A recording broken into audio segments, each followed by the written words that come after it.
Welcome to the Observe Day podcast, the show where we celebrate the days that matter. From holidays to meaningful observances, we bring you inspiring conversations, stories, and ideas to make each day count. Whether it's raising awareness, learning something new, or simply sparking joy, this is your space to explore the calendar in a whole new way. I'm your host, Wisdom Okonkwo, and I'm excited to share today's observance with you. Let's dive in. Today on the Observe Day podcast, we're joined by Reginald Martin, a metaphysician, spiritual educator, and creator of Calm Metaphysics, a transformative framework that blends ancient Kemetic wisdom with modern psychology and energetic alignment. Reginald works invites men to move beyond outdated ideas of strength and success, guiding them instead towards sovereignty in a wholeness rooted in purpose, balance, and self-awareness. Through his paradoxical Heka process, he helps people reconcile inner conflict and rediscover the architecture of their true identity. As we celebrate International Men's Day, this conversation goes beyond cliches of masculinity. We talk about what it means to lead with emotional intelligence, to heal from inherited scripts of silence and toughness, and to rebuild a model of manhood that's compassionate, grounded, and whole. Welcome to the podcast, Reginald. Hey, Wisdom, I appreciate you having me, man. Thanks for the invite. Yeah, while I was reading the intro, I was mentioning a lot of the big words, and there are two words in particular that I'd love for you to explain. You're a metaphysician and you're a calm metaphysician. What are those words in layman terms? Yeah, so basically, so when I say metaphysician, it is really dealing with the philosophy of metaphysics. Okay, so we all know about the idea of the terms of spirituality, and metaphysics is basically spirituality without the religious connotations to it. So we talk about things that are beyond the physical. So meta means beyond, and then the physical. So beyond the physical, which means spiritual. Okay, Yeah, and then metaphysics is essentially is we're talking about the same thing, but we're going back to ancient African spirituality and in ancient Egypt and talking about the Ka, which is the ancient Kemetic idea of what we would call the soul or the life force that is within us.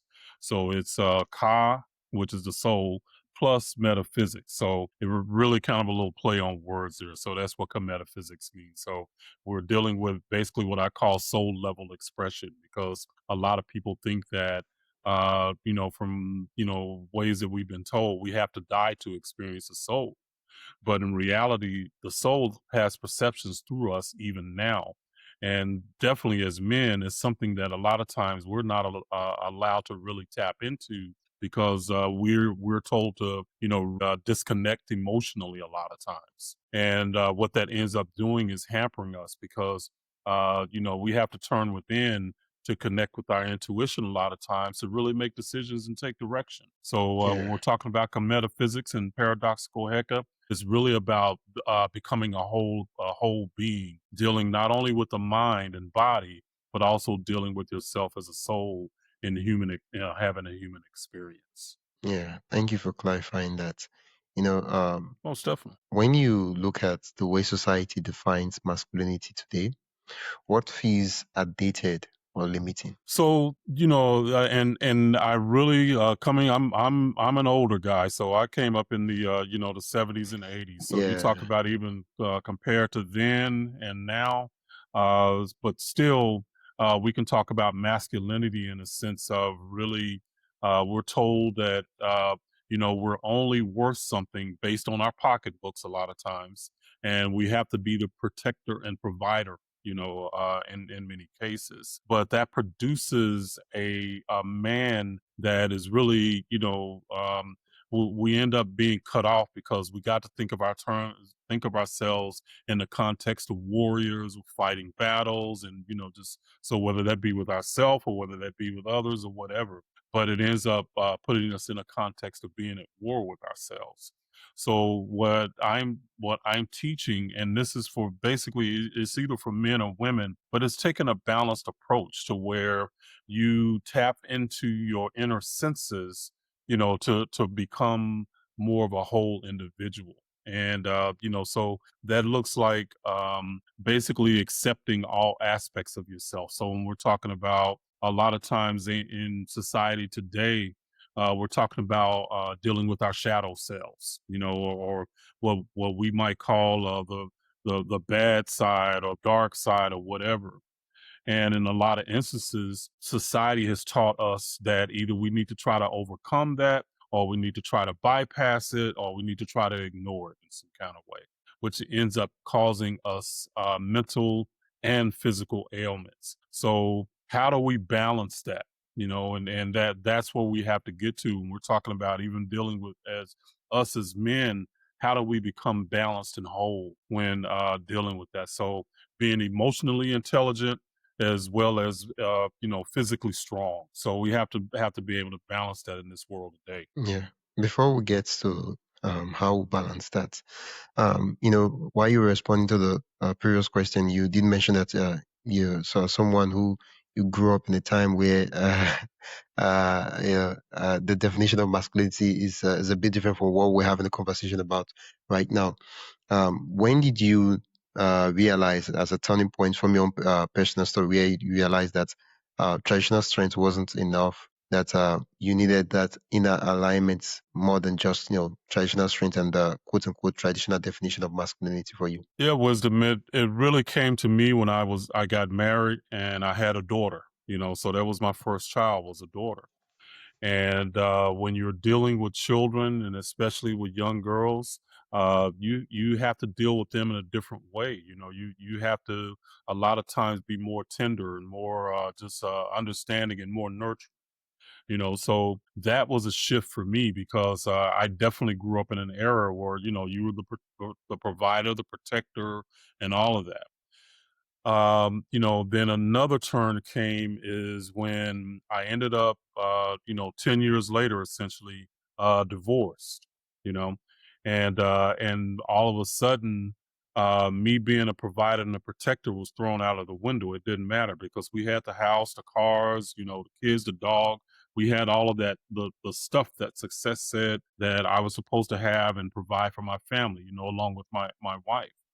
And when that at the time didn't seem like that was good enough for my wife, man, everything broke down for me, and I had to really dive deep into what it meant to be a man, and man, there was sometimes I dealing with other family members like my mother, and at a time she was dealing with a lot of things, and I'm going through my divorce, Yeah, and she was leaning on me for stuff when at the time I just didn't have the emotional capacity to handle my stuff and her stuff. and the stuff. But then all of a sudden, when I wasn't able to handle her stuff, I was a no good son, you know.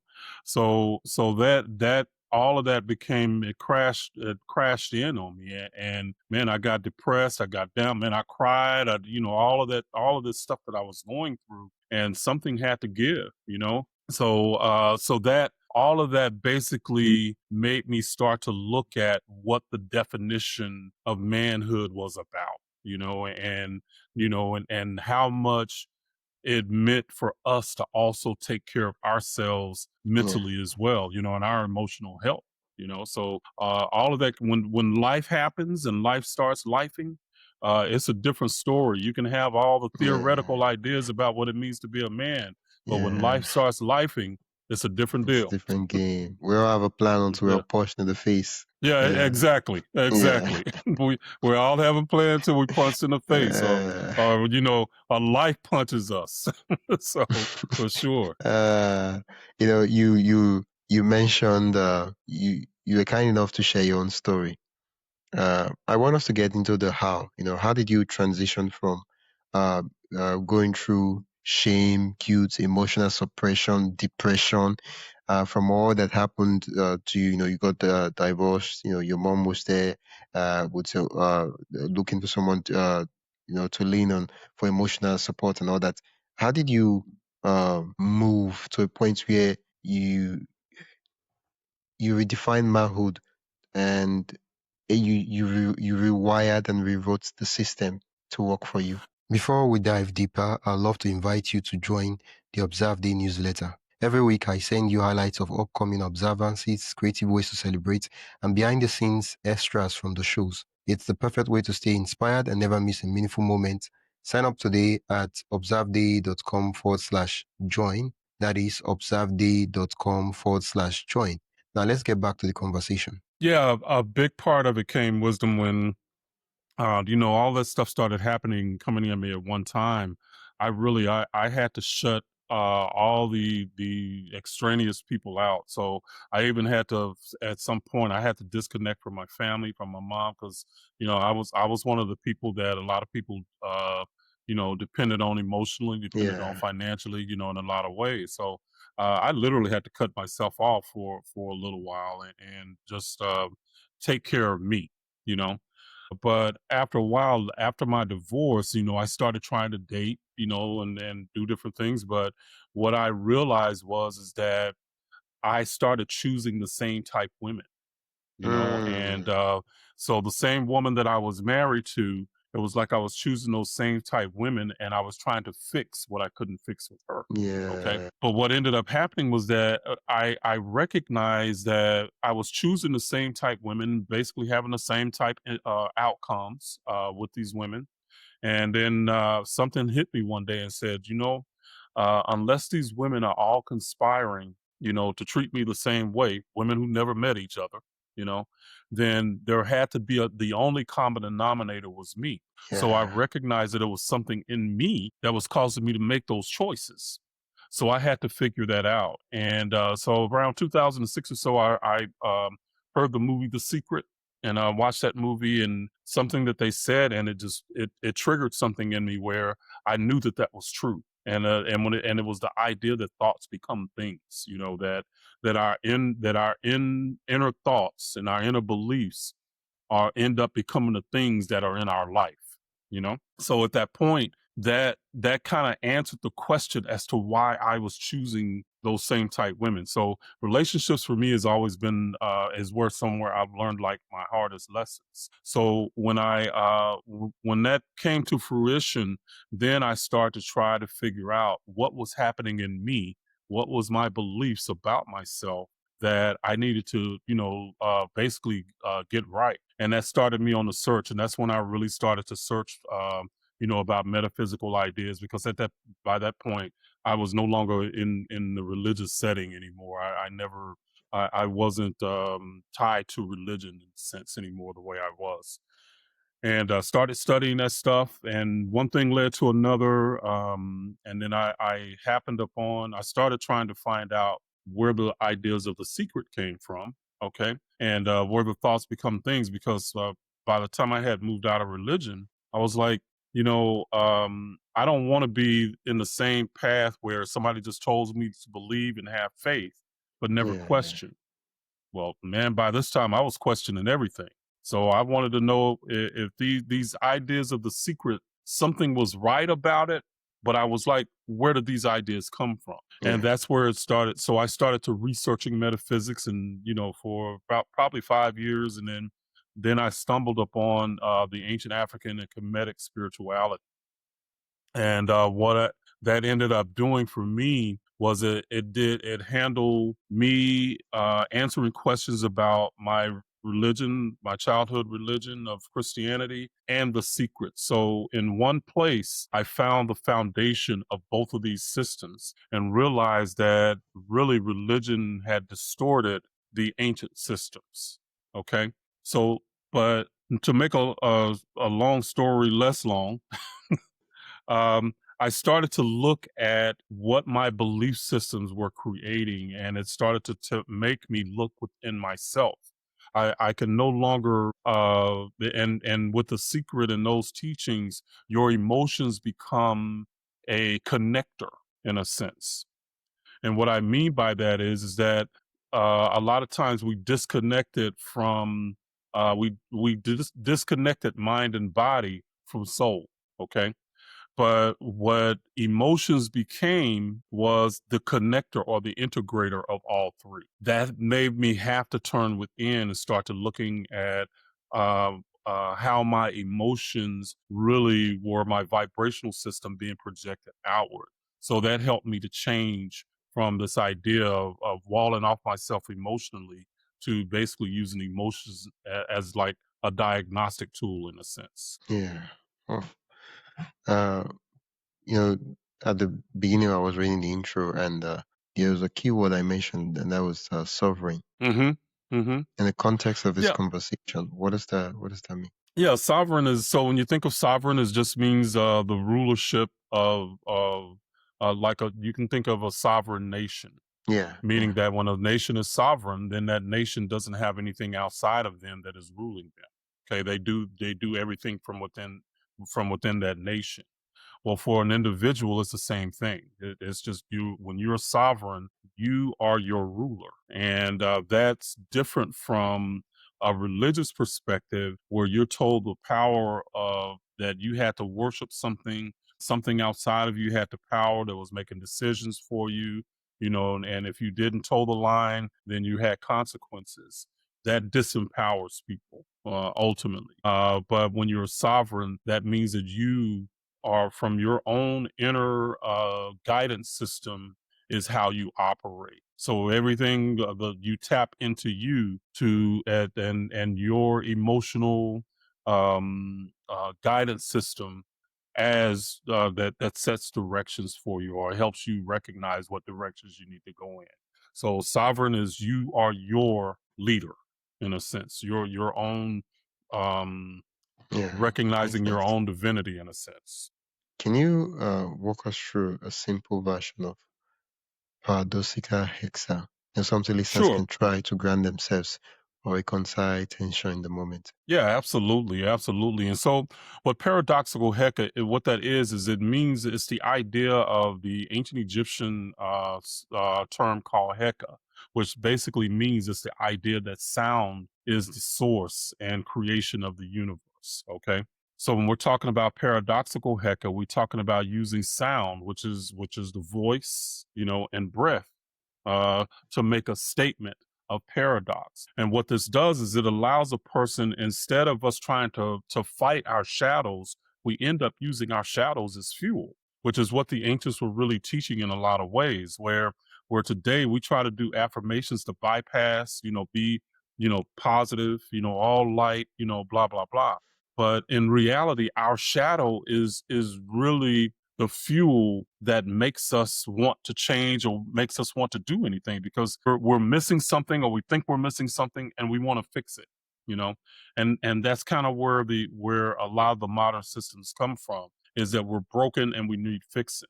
But from the ancient Kemetic perspective, it's not that we need fixing, it's that we are and I was going to say the other thing is that a lot of spiritual systems, um being connecting with your soul is an aspirational journey. You're trying to get there.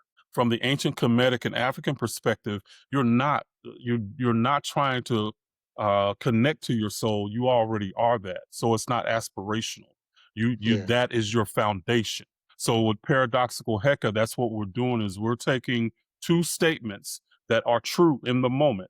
So let's say, for instance, we might be dealing with self-loathing. Okay, and we might not be accepting of who we are.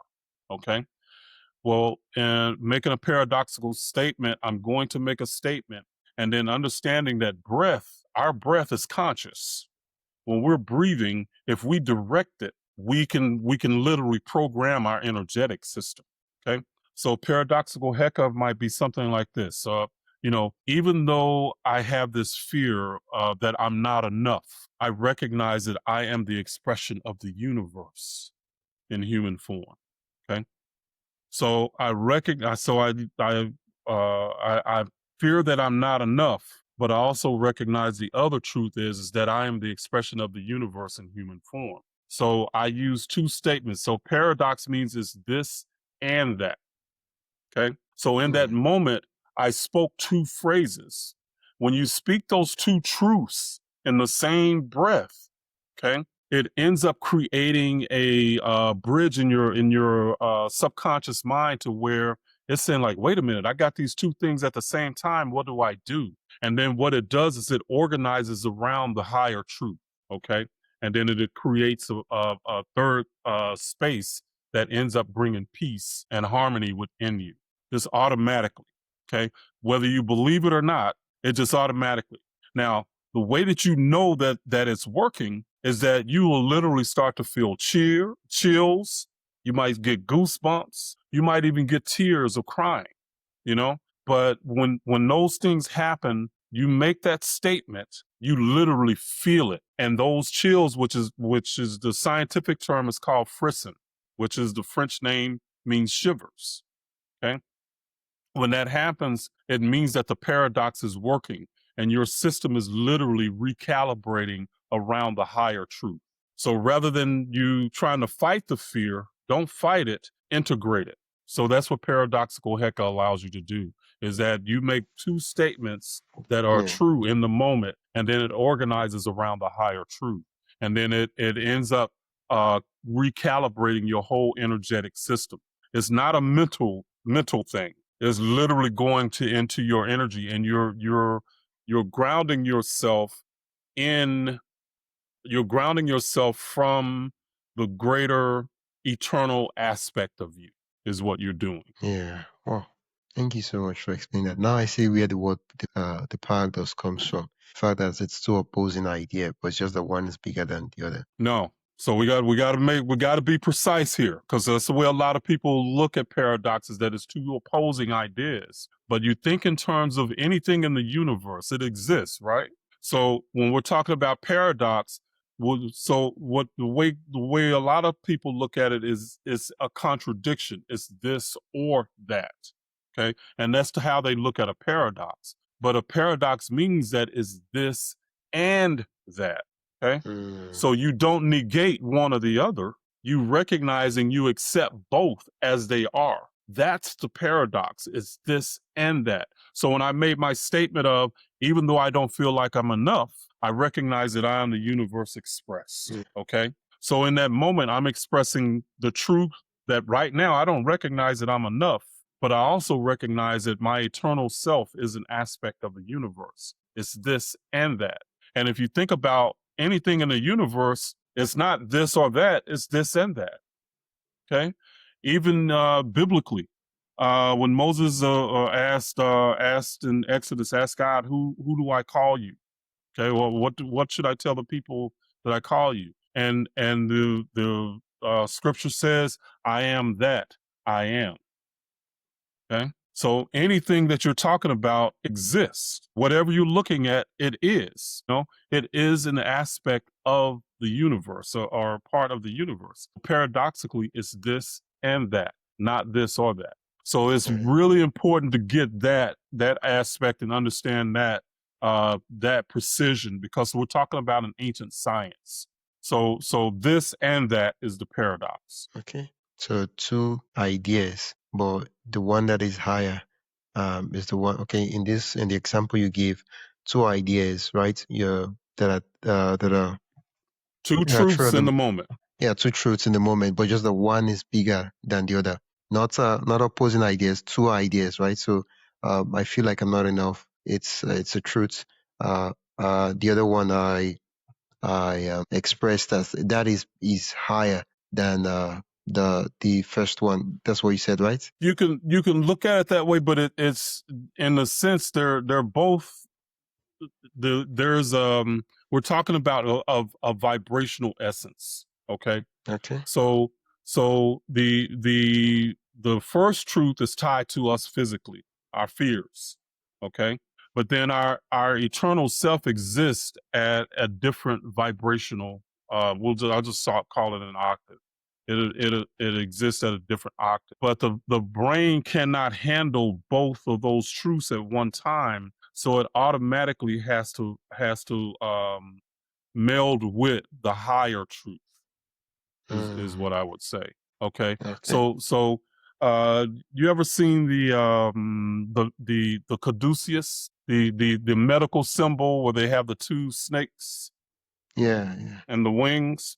Okay. That is actually symbolic of the process of paradox. Because if you notice, if you remember on that symbol, the snakes are not fighting each other. They're intertwining around one pole till they get up to the ball is actually representing the enlightenment or the sun. And then the wings are higher truth. Okay. So, but the serpents are intertwining, going up. They're not fighting each other. That's essentially the paradox. They're symbolizing that. Okay, it's Yeah. healing. Okay, but the pole is the higher truth that they're both circling, and then they connect, or then they create a third thing in between them, which is that inner peace. Yeah. If that makes sense. Yeah, it does make sense. For someone listening who's just hearing these concepts for the first time, um, and is interested in this idea and most of the concepts you've explained, what's the first small step you recommend they take? Yeah, they can just come to my Substack, which is reginaldmartin.substack.com, and there I'm teaching these ideas, and they can get connected with me. And if they wanted to go further, they can go to. I have courses, and different things. I have a certification program, all of that. But if you just wanted to get connected and see where to go, because I'm writing articles, I do videos, I do different things on Substack that anybody can connect to, and they can go there and do that. So reginaldmartin.substack.com. Yeah, thank you for sharing the idea with us. Thank you for uh, letting us know of the possibility, just as the the secrets opened the possibility to you, back in 2006. And I do believe that this episode will also open a lot of persons to the possibility of this concept. And once again, they can check out reginaldmartin.substack.com and to learn more. Other than the Substack, is there any other like websites, places you would want people to go, or just Substack? Just start at Substack, so I'll just keep it simple. Start Okay. there, and that's my newsletter, and then they can subscribe, and then they can get my teachings and stuff sent to their mailbox. Yeah, I would add the link in the description so listeners can just click and go directly to the site. Thank you so much, Reginald, for accepting my invitation and for sharing the concept with me. You bet, Wisdom. Thank you for having me, man. I appreciate it. Yeah, that's it for today's episode of the Observe Day podcast. Thank you for spending your time with us as we explore today's observance. If you enjoyed this episode, be sure to subscribe wherever you listen to podcasts and share it with a friend who'd love to celebrate life's special days too. Don't forget to join the newsletter at observeday.com/join for more observance stories, tips, and updates. Until next time, keep finding meaning in every day.